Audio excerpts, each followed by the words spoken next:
multiple images of what could be water vapor plumes on Jupiter's moon Europa, an icy world that's thought to have a subsurface global ocean of water.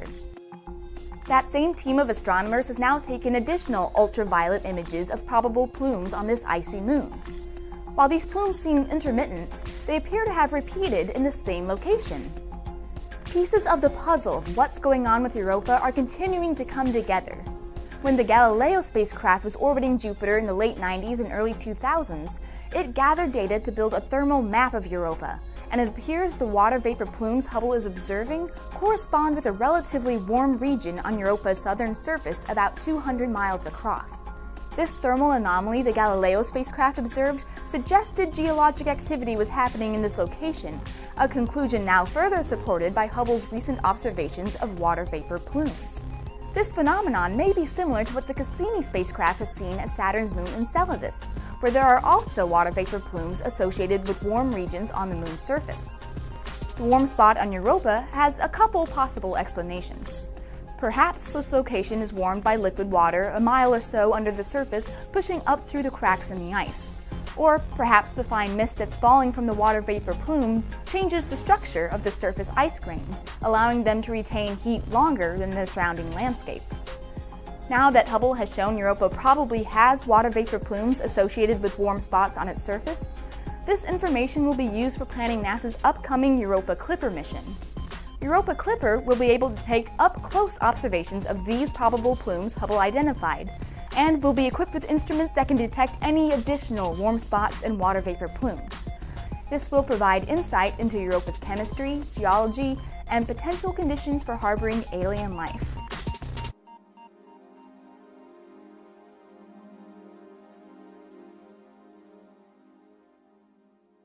Share newly released Hubble images of 30's 30th anniversary year. We're live now on Facebook and YouTube, so feel free to comment your questions and we'll try to get to them later in the show or afterward on social media. So this has been quite the landmark year for the Hubble Space Telescope, which has been orbiting above Earth's murky atmosphere for 30 years, since April 1990. Hubble continues to bring us stunning discoveries and images of our universe. Joining me today, we have Hubble's Senior Project Scientist, Dr. Jennifer Wiseman, and Deputy Director for Science Communication, Dr. Michelle Thaler. Let's go ahead and take a look at some of these new images now. All these objects belong to something called the Caldwell Catalog. These images are really gorgeous, aren't they? So the Caldwell Catalog includes galaxies, star clusters, and nebulas, which are clouds of dust and gas in space. Let's go ahead and jump right in. First up, we have an image of Caldwell 45. Caldwell 45, this is a gorgeous spiral galaxy, and it has something called nuclear rings. So Jennifer, can you explain what that means? Sure. So this galaxy, just spectacular in this image, is showing off its big spiral arms, which you can see reaching around the outer parts of the galaxy. You can see a lot of dust in these spiral arms, and you can see these kind of purplish hot spots. These are regions where star formation is particularly active, and the bright light from those massive stars is ionizing the gas, giving us these beautiful colors. In the core, you see this glow of yellowish light. There's so many stars there that the starlight just kind of blends together.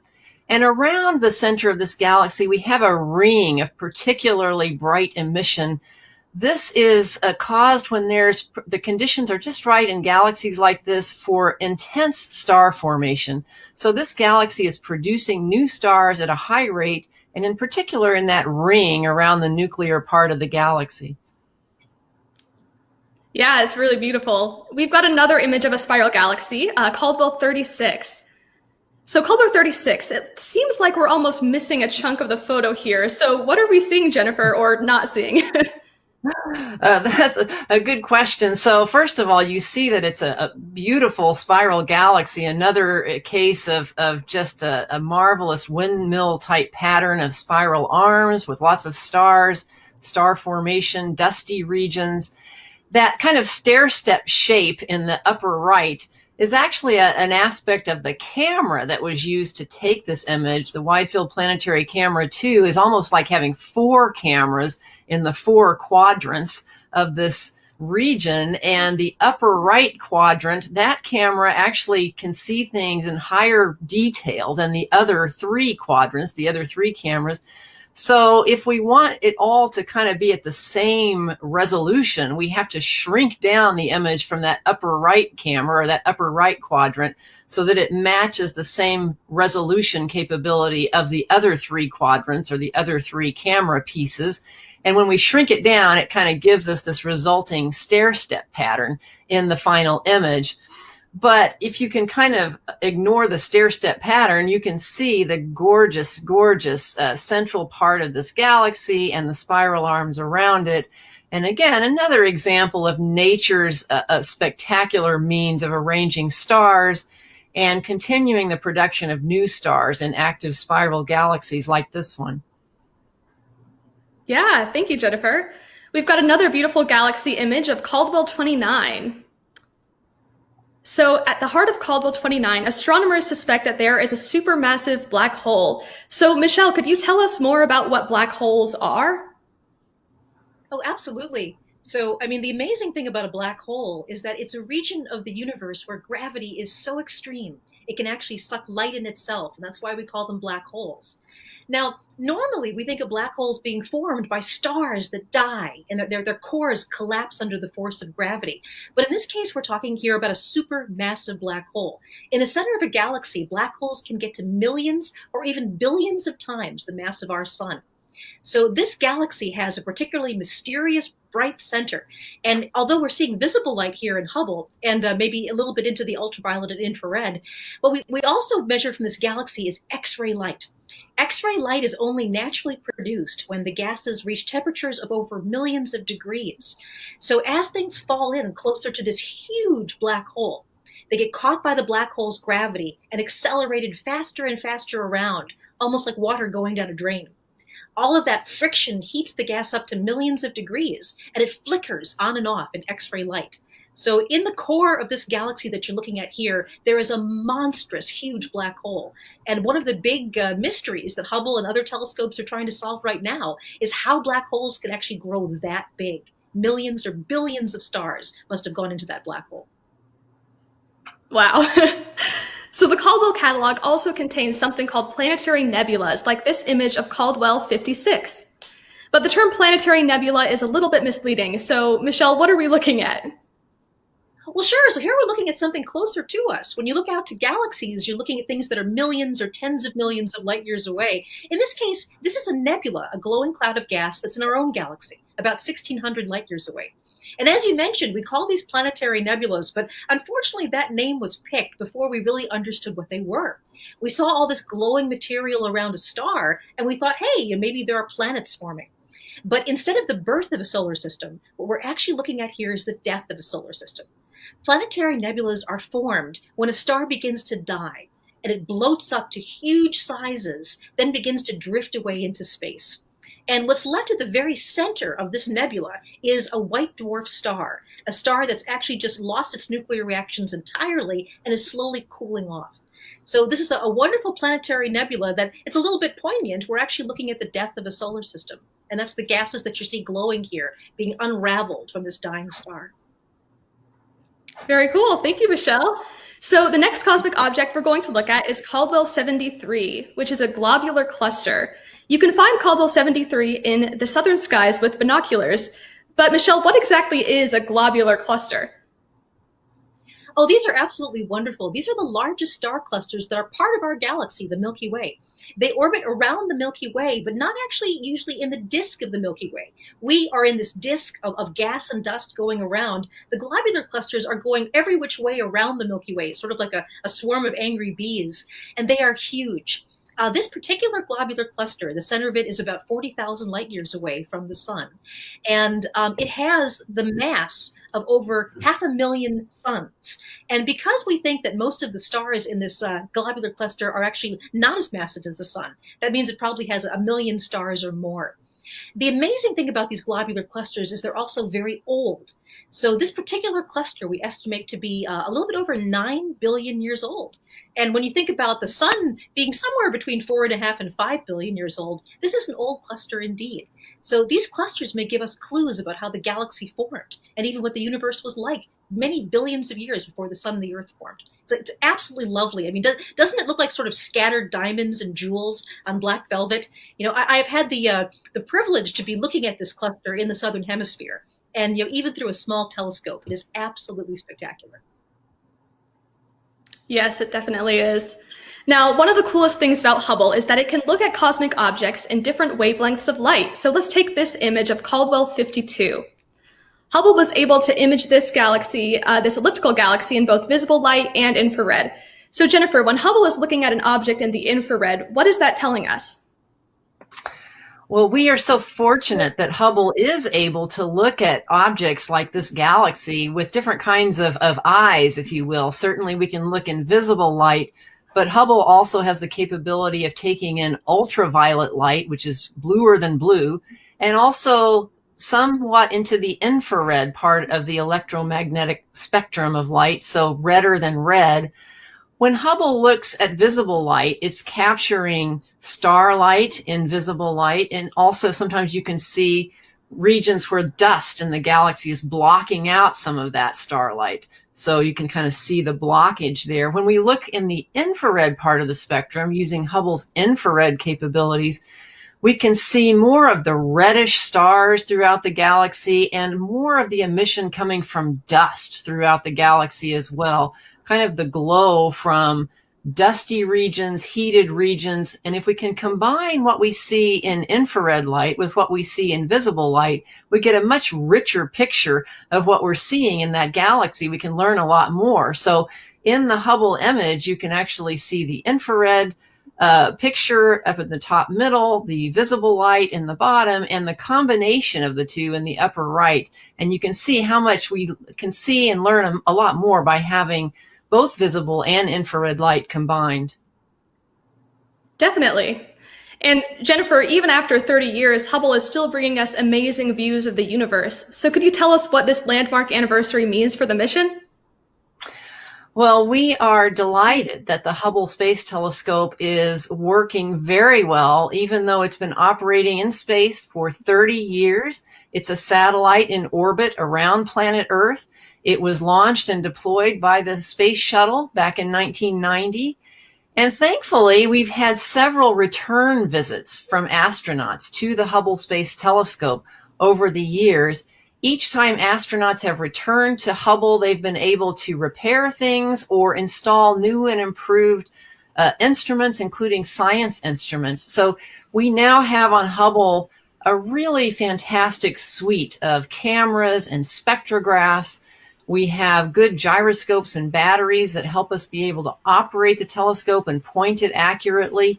And we're confident that the Hubble Space Telescope will be able to operate well for quite a few years to come, hopefully throughout most of this decade and maybe beyond. And that's good news for science, because Hubble right now is really at the peak of its scientific capability, even 30 years into its mission. We're doing things with Hubble now that we hadn't even imagined before it was launched, like studying the atmospheres of exoplanets, planets orbiting stars other than our sun, outside of our solar system. And we're looking ever more deeply into the universe at distant galaxies as well, understanding the history of the universe. We are also looking forward to Hubble operating in complement with the James Webb Space Telescope that is due to launch the latter part of next year. When Webb launches and operates, it will be a wonderful telescope that's very adept in the infrared part of the spectrum, looking deeper into the infrared than Hubble can achieve, whereas Hubble can see visible and ultraviolet light that the Webb telescope won't see. So in complement, these two observatories will be a very powerful tool for understanding distant galaxies, the early universe, and also star and planet formation in our nearby our own galaxy as well. So we're very excited to celebrate Hubble's 30th birthday, both for looking back, but also for looking forward to what we're going to learn about the universe in the coming years. Fantastic. So if you're just joining us, we're live and talking about newly released Hubble images of objects from something called the Caldwell Catalog. The coolest part about the Caldwell Catalog is that you can find these cosmic objects in the night sky with telescopes, or sometimes even with just binoculars or your eyes. But what exactly is the Caldwell Catalog? Joining me now, we have Hubble's Science Operations Manager, Kevin Hartnett, and our lead science writer, Vanessa Thomas. They're also both amateur astronomers, which means they use their own telescopes to look at the night sky. So Vanessa, you were responsible for pulling together this collection of images. Could you tell us what the Caldwell Catalog is and what its purpose is? Yes, of course. The Caldwell Catalog is a collection of 109 celestial objects, galaxies, star clusters, and nebulas that, as you said, can be seen with amateur-sized telescopes, and sometimes they are bright enough that you can see them with binoculars or even the naked eye. And the collection was put together by a man named Sir Patrick Moore, and he was a British amateur astronomer and science communicator, and he put the collection together for fellow amateur astronomers to have some targets to look at with their own telescopes. He found these objects interesting and wanted to share his list with others, and it was inspired by a more famous catalog that was put together even earlier called the Messier catalog that was put together by a French astronomer, and that also included galaxies, star clusters, and nebulas that amateurs can see with their own telescopes. The difference between the two catalogs is that Messier's catalog included only objects that could be seen in the northern hemisphere, where the Caldwell catalog includes objects that can be seen in both the northern and southern hemispheres. So wherever you live in the world, you can see some of the Caldwell catalog objects. That's awesome. Thank you, Vanessa. So Kevin, speaking of finding these Caldwell objects in the night sky, you actually took an image of Caldwell 14, which is the double cluster in the constellation Perseus. Let's go ahead and take a side-by-side look of the image you got and the image that Hubble has. Both images look amazing. So could you tell us a bit more about them and how people could find Caldwell objects in the night sky? Sure. Well, Caldwell 14 is an amazing object, and this is a great time of the year to see it. It's located in the night sky between the constellations of Cassiopeia and Perseus, and is frequently called the double cluster in Perseus, and you can see why. With a small telescope from a dark site, you can see basically what I've imaged here. Two distinct open clusters of stars, each with hundreds of glittering members. It's really an unforgettable sight. If I could have the next graphic. This graphic shows the location of Hubble's image in the greater context of the double cluster. One thing stands out immediately. Hubble's field of view is tiny compared to the size of the double cluster. It would take Hubble Space Telescope hundreds of images all stitched together to form a big mosaic to capture all of Caldwell 14. This is one of the reasons why NASA is preparing the W1 mission, because this space telescope with one shot will take all of Caldwell 14 with the resolution of the Hubble Space Telescope. Now, how do we find the Caldwell objects in the night sky? Well, if you don't have a motorized go-to telescope, you'll need different things. First, you'll need a good listing of the objects and some detailed star charts for where to find them. Now, these thankfully are easily available online or in an atlas or even in a phone app. Second, you need a dark spot. Get out away from city lights if you can, and let your eyes dark adapt to the night sky, and you'll begin to see those fainter stars and constellations that you can't see from the city location. It's helpful at this, in this regard, to go out on a night when there isn't a bright moon in the sky. Then you need to choose your optical aid based on the brightness and the size of the object that you're looking for. So again, you can use anything from binoculars like these 7x50s, which are great, or a small telescope like this 3.5 inch here, or for some of the fainter objects, something in a 6-inch class like this one here. So the final thing is really to remember patience and persistence. This is a treasure hunt, and imagine what it's like to see with your own eye in the telescope the light from a distant galaxy that's millions of light years away, it's really worth it. It's unforgettable.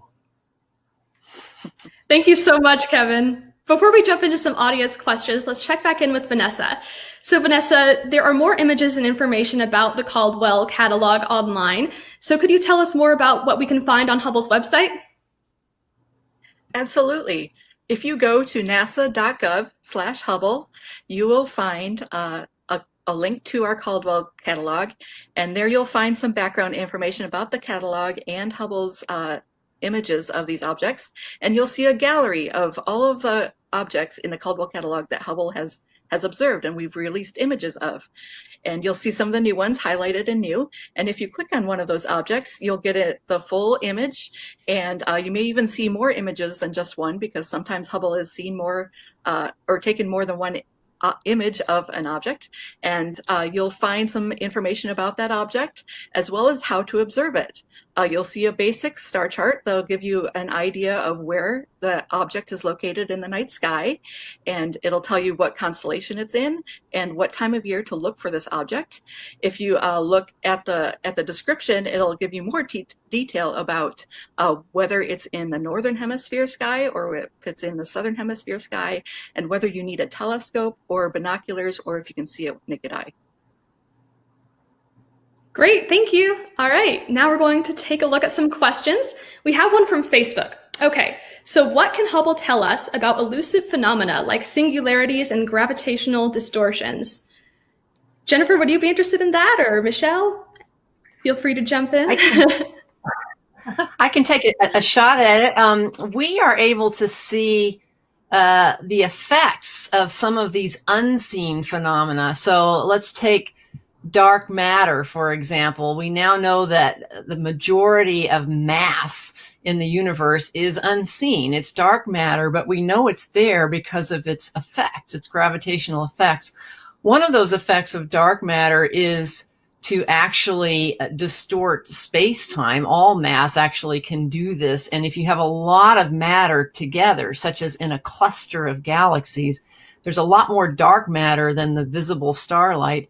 And that can actually distort space-time significantly enough that when we look at that region with the Hubble Space Telescope, the light coming through that distorted region from a background galaxy will get magnified and distorted, stretched out. Sometimes we'll see multiple apparitions of that background galaxy. We call this gravitational lensing. And through it, we're able to discover and detect and map out the distribution of dark matter in that cluster of galaxies, even though we can't see the dark matter. And we can also learn things from the background galaxies that are very distant but are getting magnified by this effect. So that's one of these sort of unseen phenomena that Hubble is very good at studying, because we can see its effects through gravitational lensing.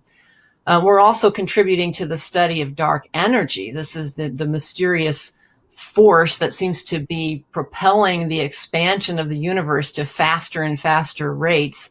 Hubble, as well as telescopes on the ground working together, were used to actually determine that our universe is not only expanding but accelerating, and we're using these telescopes to get a more precise measurement of that rate of expansion of the universe now and the history of that expansion over time. We don't yet know exactly what dark energy is, but Hubble is giving us a lot of new information to help us find out. Great, thanks, Jennifer. Okay, one other question we have. So are these actually photos taken by Hubble as it is, or is it like a reconstruction of raw images? So maybe if someone wants to talk about how we get the Hubble images that we see today briefly.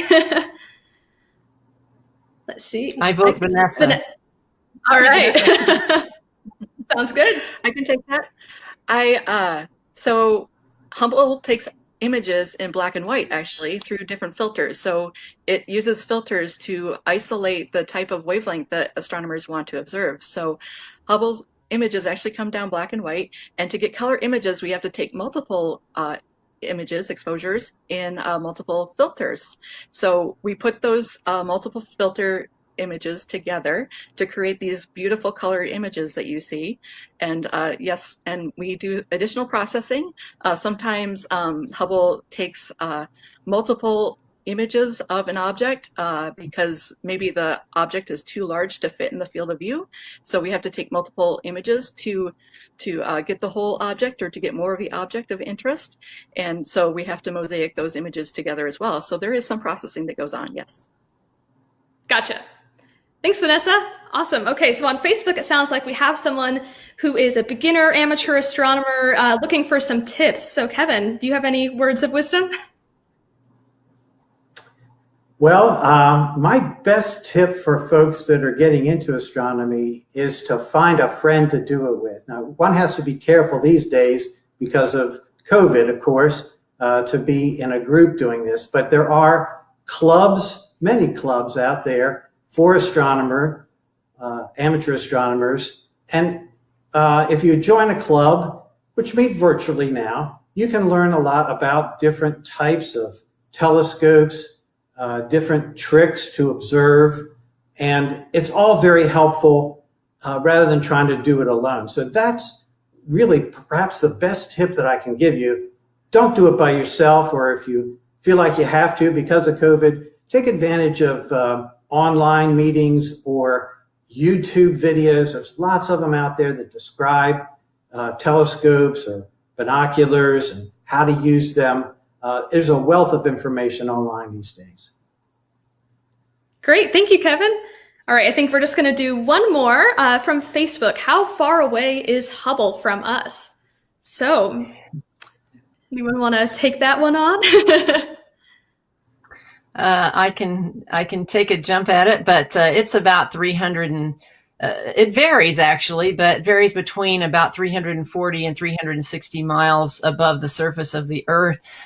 Over the years of its mission. It's not that far away from the surface of the Earth. It's in low Earth orbit, again, not to get it a lot closer to the things that we're trying to observe with Hubble, but to simply get it above much of the Earth's atmosphere so that we don't have to look through that turbulent atmosphere that can actually blur the images that we're trying to look at.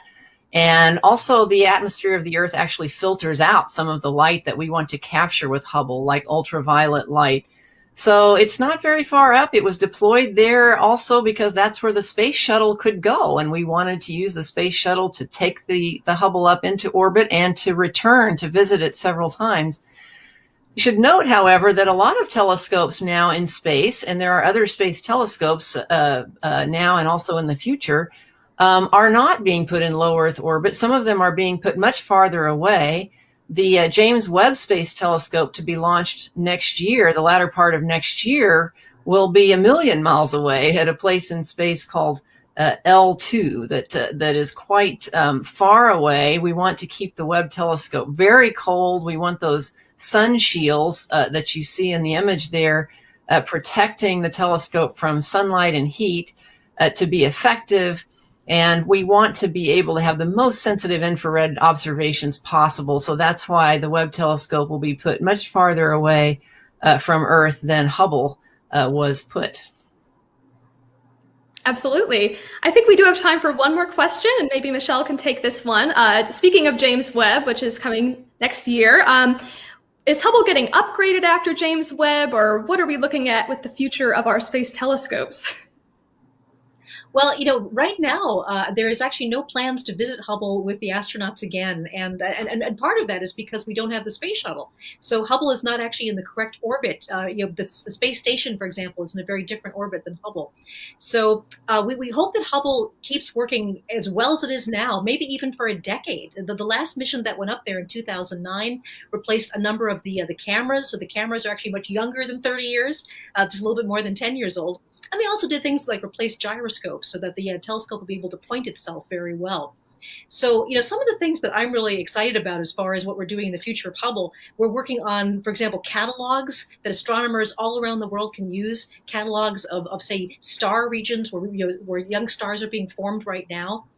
Another thing that we're doing that I'm very excited about is monitoring the atmospheres of planets like Jupiter and Saturn. So a lot of people have heard that the red spot of Jupiter is shrinking and it's actually changing color as well. So Hubble will be doing that too. So Hubble has a huge future ahead of it. And although we're not expecting to actually upgrade it at this point, it is still going to be this incredibly relevant and wonderful observatory. And when the James Webb Space Telescope is launched later next year, the two observatories, we hope, will be able to work in conjunction to some degree. And this will allow us to do something called calibration, where we make sure that one telescope is agreeing with the other telescope. We can make our images and our measurements as accurate as they can possibly be. So that's something I'm looking forward to next year. It's going to be a big event. Yeah, it's going to be awesome.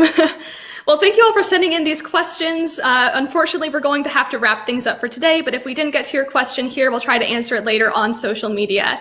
Thank you for joining us. We love sharing these newly released Hubble images of objects from the Caldwell catalog with you. All the images we talked about and many more can be found online at nasa.gov/Hubble. There, you can also find more Hubble content and fun online activities you can do with your family or on your own. Be sure to keep up with us on social media at NASA Hubble on Twitter, Facebook, Instagram, and Flickr. Thanks again for joining us, and have a wonderful weekend.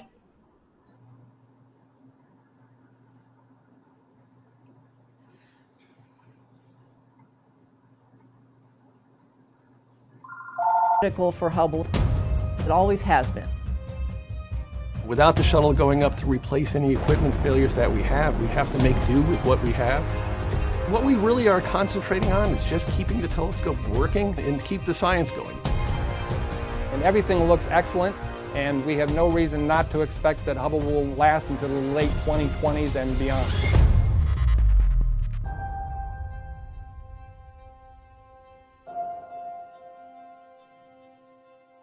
My name is Mike Wenz, and I'm the lead systems engineer for what's known as the Optical Telescope Assembly of the Hubble Space Telescope. I'm in charge of what's known as defined guidance sensors.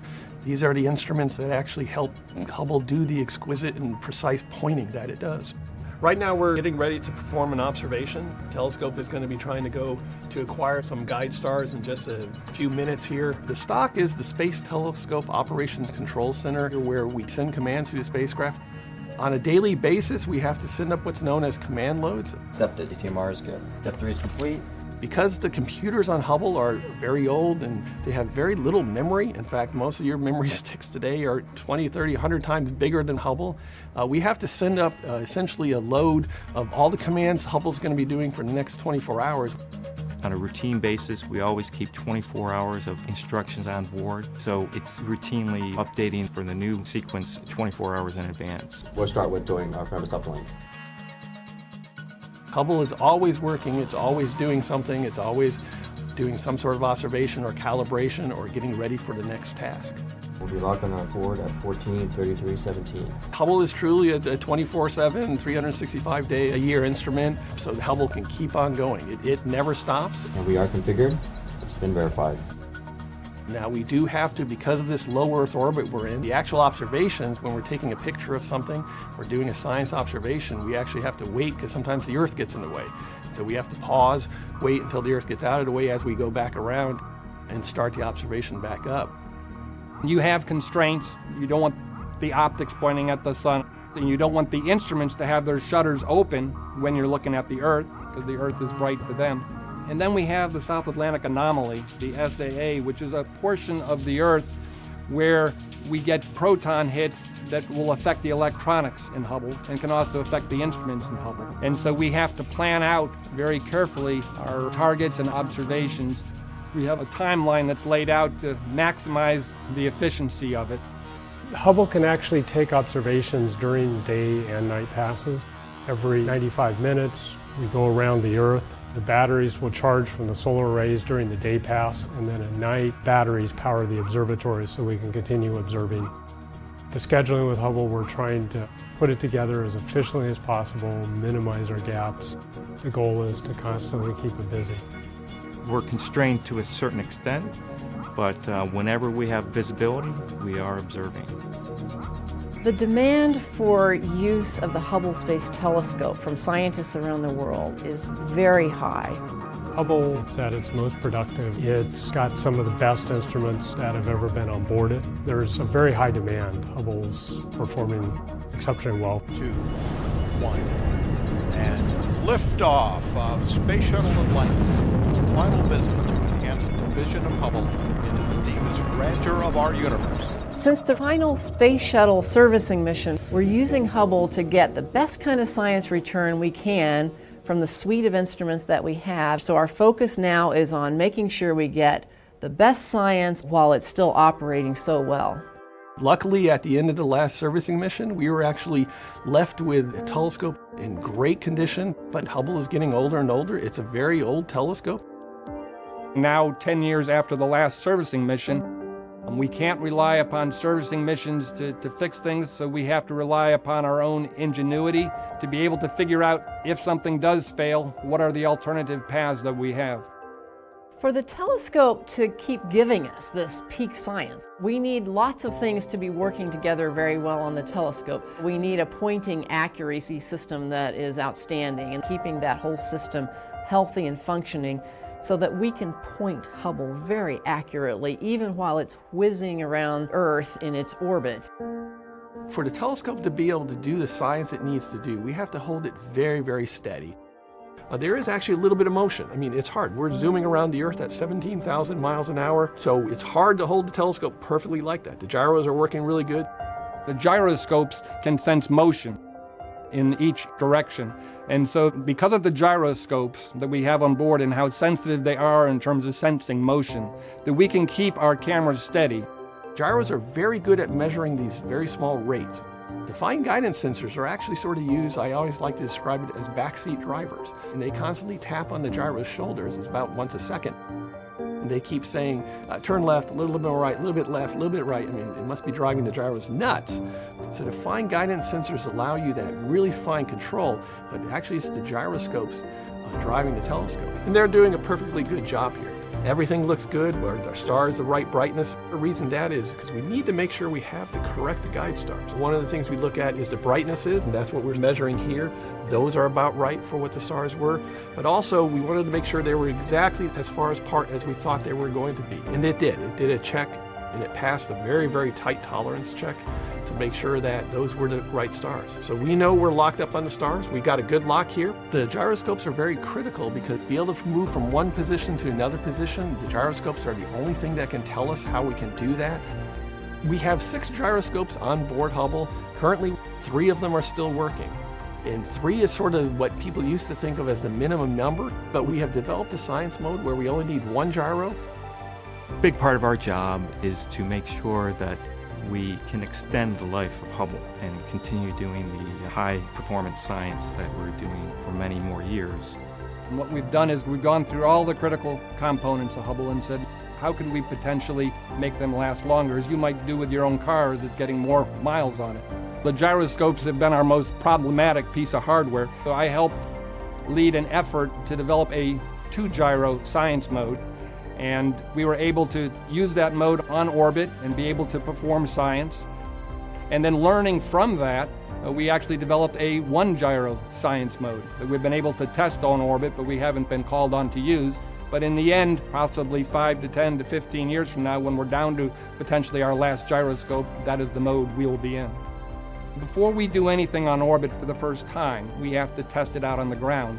And we're very lucky to have what we call the VEST, the Vehicle Electrical System Test Facility. And the key with the Vehicle Electrical System Test Facility is it's an exact copy of the main part of the telescope where all the electronics are. And it has the mechanical bays, it has the computers, the electronic boxes installed in there, and it has the cables and harnesses in there. And in fact, when we were building the VEST, we had the quality engineers came to us and said, you're not doing these cables exactly the way you should be doing them. You know, we've got better standards now. And our thing was, we're trying to build a copy of what we have on orbit. And so what you have in the VEST is an exact electrical copy of the Hubble Space Telescope. Every orbit as we come around the Earth, to be able to get our attitude correct, to get ourselves steady and locked on, the fine guidance sensors and the gyroscopes are key to that. And that's why those are the 2 of the subsystems that are on the top of our list as far as having contingency plans for and monitoring the health and safety of those and making sure we have them in peak performance.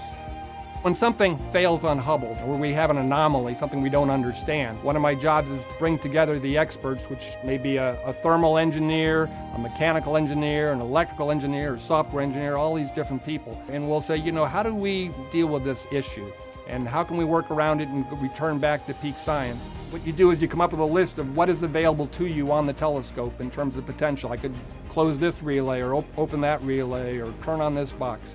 And I am continually amazed. You have a telescope on orbit that you can't even see. All you're doing is looking at the data coming down to you from the ground. These experts are able to use their ingenuity and come up with ways to continue to operate Hubble. And everything looks excellent, and we have no reason not to expect that Hubble will last until the late 2020s and beyond.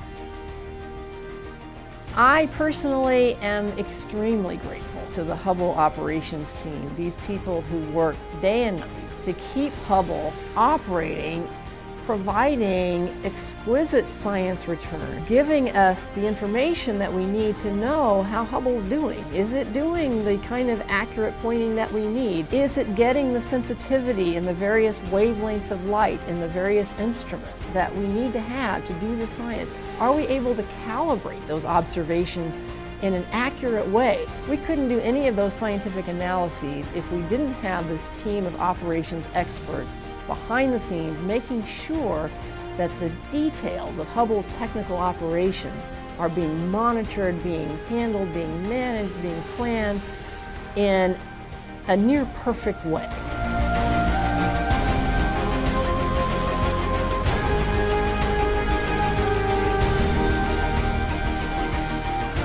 Of the universe. One of the primary things Hubble has been doing is looking at the atmospheres around exoplanets. If you had asked the guys who built Hubble and designed Hubble, they would have sworn Hubble could never, ever do this. That's one of the things I love about Hubble, is that it ends up giving us new questions, new mysteries to explore.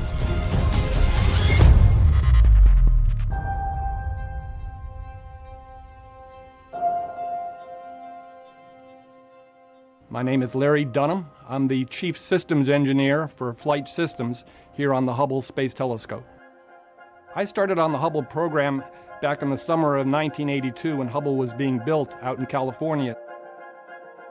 First telescope in space to be designed so that we've got what we call orbital replacement units. They're modular boxes with handrails on them so the astronauts can go up and just pick and play. They've got nice connectors on them that make it easy for the astronauts with their big gloves to be able to put them in and out.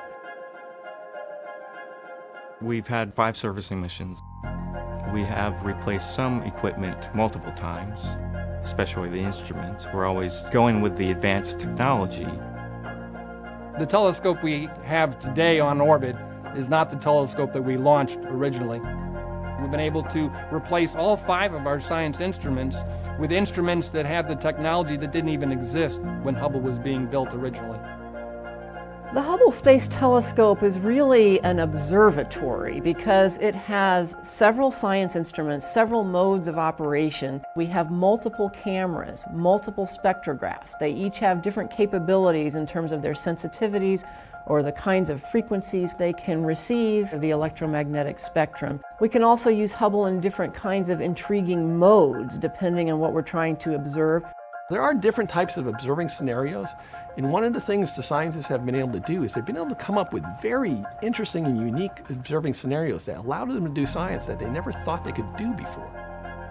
Because the Hubble Space Telescope has been operating for a long time, it's giving us what we need to explore the universe in deep ways that would never have been possible when Hubble was first launched. For example, scientists wondered whether we could use Hubble in an innovative mode in recent years, basically scanning objects slowly instead of just staring at them. In some cases, that gives us a higher sensitivity to what we're trying to observe. And we're using that special mode on Hubble now to get better information about many types of things in space, including to be able to study planets around other stars, what we call exoplanets, planets outside of our own solar system. What Hubble's been able to do is as the planets go in front of the stars that they're going around, the spectrographs can detect changes, very small changes in the spectrum. This has allowed them to do exoplanet atmospheric studies. This is something that Hubble has sort of really stepped up to the plate and has been just phenomenally good at. Spectrographs have really sort of been leading that. If you ever see things about, oh, a new exoplanet was discovered that has this in the atmosphere or that in the atmosphere, or we think it's made of this, it's the spectrographs which have shown you that kind of information. For doing a lot of the exoplanet observations, you have to catch what's known as a transit. One, the orbit of the exoplanet has to be such that it's going to go between you and the star it's going around. We can't just do an exoplanet observation whenever we want or whenever it's convenient. We have to do an exoplanet observation when it's first starting to go into the star. And so they have to know very accurately the timing of that. We have to schedule it ahead of time. This is not something that Hubble can get around to when it wants to. We have to say, no, at this point in time, on this date, you have to be pointed here and you have to be looking here. We had to really think about how to schedule this. A lot of thought goes into it. A lot of thought goes into the planning and of the execution. The Hubble operations team are quite willing and capable of using the telescope in new modes and new innovative ways that enable us to accomplish science that we wouldn't otherwise be able to accomplish. We asked them, would it be possible to use Hubble to track something moving quickly across the sky? And they figured out a way to use Hubble in a vast tracking mode that enabled us to do explorations and discoveries that astronomers didn't envision using Hubble for when it was first designed. Now, when we're observing our planets, when we're observing Jupiter or Saturn or Uranus or Neptune, they move also. We have to move the telescope because they're just going around the sun. They're actually moving because they're really moving. So we have to move with them. We're observing asteroids or comets. We have to chase after them.